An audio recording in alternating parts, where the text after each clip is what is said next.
네, 시청자 여러분 안녕하십니까. 주미있습니다. 항상 강령하십니까. 네, 오늘도 정말 중요한 소식을 전파하도록 하겠습니다. 여러분, 간밤에 정말 큰일이 있었습니다. 우리나라와 북한 형제국이라 판단되는 쿠바 전격 수교가 추진되었습니다. 아주 큰일이 아닐 수가 없죠. 이 와중에 정말 우리가 생각해야 될 거는 쿠바와의 미래도 있겠지만은 중동과의 외교 이런 것도 좀 볼 필요가 있지 않냐. 쿠바와 중동과의 외교가 어떤 현주소가 있는지 이걸 통해서 좀 우리나라와 비교할 게 있다면 어떤 게 있는지를 같이 좀 보면 좋지 않을까 생각을 해서 준비했습니다. 네, 바로 시작하도록 하겠습니다. 일단 쿠바의 간략사부터 좀 소개하겠습니다. 쿠바는요, 일단 미국 남동부 마이애미 주 있죠. 거기서부터 남동쪽으로 약 200km도 안 되는 곳에 있는 그런 섬나라입니다. 수도는 하바나, 아바나, 노래로도 유명한데 아무튼 뭐 그런 입장의 나라고요. 더불어 가지고 여기는 현재 공산주의 사회주의 정권으로 유명하죠. 15세기에서 19세기까지는 이제 대항해 시대로서 특히 15세기, 16세기 때였죠. 콜럼버스가 이 시기 때 이제 쿠바를 발견하고 그 이후로 또 스페인 식민지로 이어지는 그런 과정에 있습니다. 그래 오랜 기간 동안 스페인 식민지로 있었지 않습니까? 그런데 이것을 변화시키는 사건이 있었습니다. 뭐가 있었냐면은 1898년 미국과 스페인이 전쟁을 했습니다. 여기서 이제 서가 서바나라고 해가지고 스페인이거든요. 미국이 이제 조금 더 카리브해라든지 이렇게 아시아 쪽으로 대팽창을 하려고 하는데 이제 지정학적 이유라고 볼 수 있겠죠. 필리핀에서도 전쟁을 했던 걸로 여기가 주요 전장이긴 했습니다.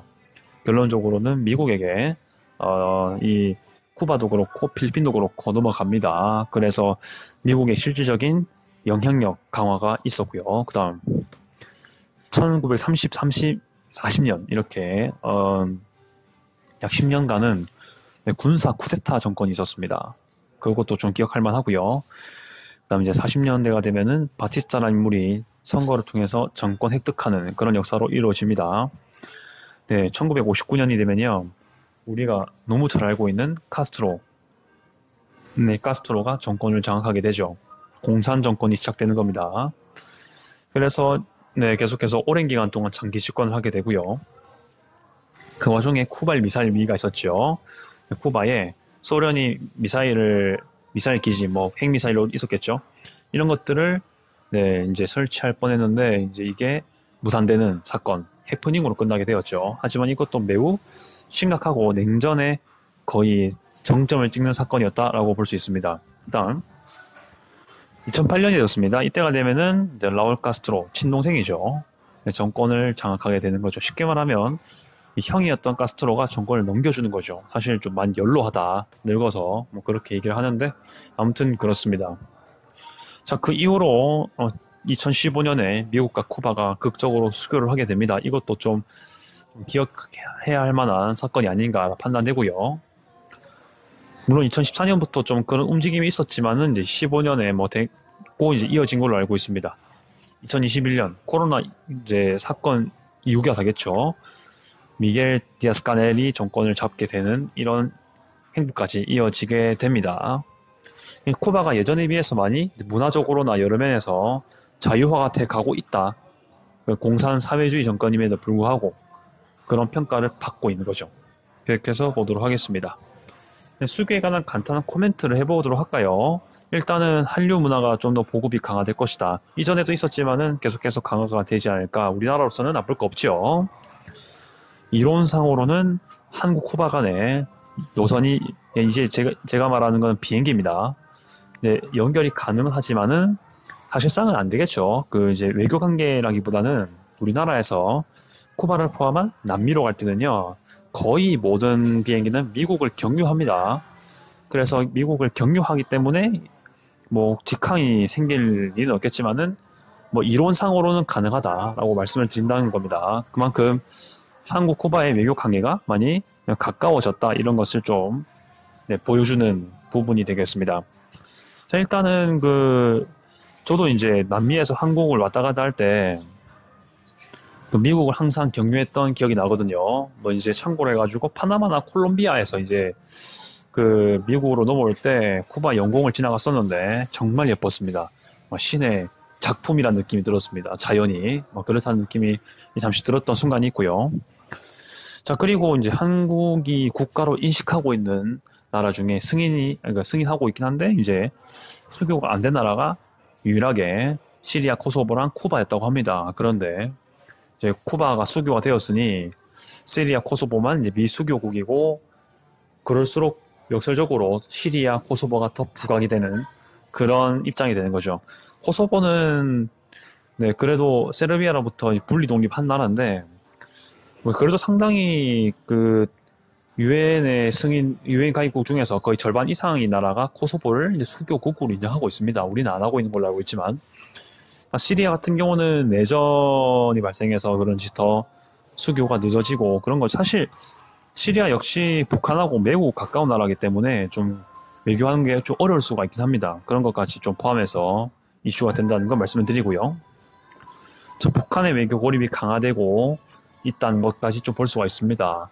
어떻게 보면은 북한의 외교 입지가 좀 약해지는 계기가 되겠죠. 쿠바. 원래는 거의 끝까지 북한과의 의리를 지켰다라고 평가된 나라인데 이제 한국하고 수교를 하고 있으니까요. 하지만 북한의 대내외적 어려움이 분명히 존재합니다. 그래서 과연 이것에 대한 즉각 대응이 가능할지는 의문이다. 이렇게 얘기를 할 수가 있습니다. 진짜 북한 김일성 시대부터 해가지고 카스트로하고 진짜 그 대면을 많이 했다고 들었거든요. 자, 그러면 이제 저의 문제 삼는 것. 과연 그러면 쿠바는 기존에 중동 국가하고는 좀 수교를 많이 맺었는가라는 말씀을 드릴 수 있는데, 결론을 말씀드리면 우리나라가 쿠바랑 외교가 좀 늦었다, 많이 늦었다, 이 얘기를 할 수가 있습니다. 물론 했는 것 자체에 의미를 두겠지만요. 시리아하고 쿠바는 외부 협력이 굵고 아주 탄탄했습니다. 일단은 양국 수도에 대사관이 있고 오로지 미국 견제를 위해 협력했다는 것까지 좀 포함될 수가 있을 겁니다. 둘 다 이제 반미 감정이 강하고 지금도 정책이 좀 그럴 수가 있죠. 아무튼 이제 그렇게 되는 거고요. 시리아 같은 경우는 수교를 맺었습니다만은 대사관 위치가 매우 특이합니다. 이란 수도 테헤란에 쿠바 대사관이 있고요. 그리고 그 멕시코 수도 멕시코 시티에 스유다드 데 메히코에 이라크 대사관이 있습니다. 그러니까 수교를 맺었긴 했지만은 대사관의 위치가 다르다라는 거, 그런 걸 좀 보실 필요가 있고요. 이란 같은 경우는 이제 양국 수도에 서로의 대사관이 있습니다. 그리고 둘 다 아주 반미적인 성격이 매우 강하죠. 이란 같은 경우도 1979년 이슬람 혁명에 의해서 이제 반미 감정으로 완전히 바뀌었는데 지금도 그렇죠. 아무튼 이제 이 두 나라 역시 서로 대사관이 있고 미국 견제 성격이 강한 협력을 하고 있다라고 말씀드릴 수가 있습니다. 튀르키예도 그렇고 사우디도 그렇고 아랍에미리트도 그렇고 이집트도 그렇고 다 이제 양국 수도에 대사관이 존재합니다. 사우디 아랍에미리트 같은 경우는 사실 그 미국하고 좀 친밀한 부분이 있죠. 물론 이제 요즘에 계속해서 이제 특히 사우디 같은 경우 아랍에미리트 그렇긴 한데 좀 미국과 틀어지는 경우가 있거든요. 그 이제 외교적으로. 하지만 기본적인 경우에는 미국과 계속 협력을 추진하고 있습니다. 네, 특히 튀르키예는 또 나토 국가지 않습니까? 그런 것까지 좀 봤을 때 그래도 국익에 따라 많이 움직이더라, 이런 것들을 볼 수가 있습니다. 그 다음 카타르 역시 쿠바랑 양국 수도에 대사관이 존재한다. 다 수교 맺고 있다는 겁니다. 다만 이스라엘 같은 경우는 수교 관계가 없습니다. 네.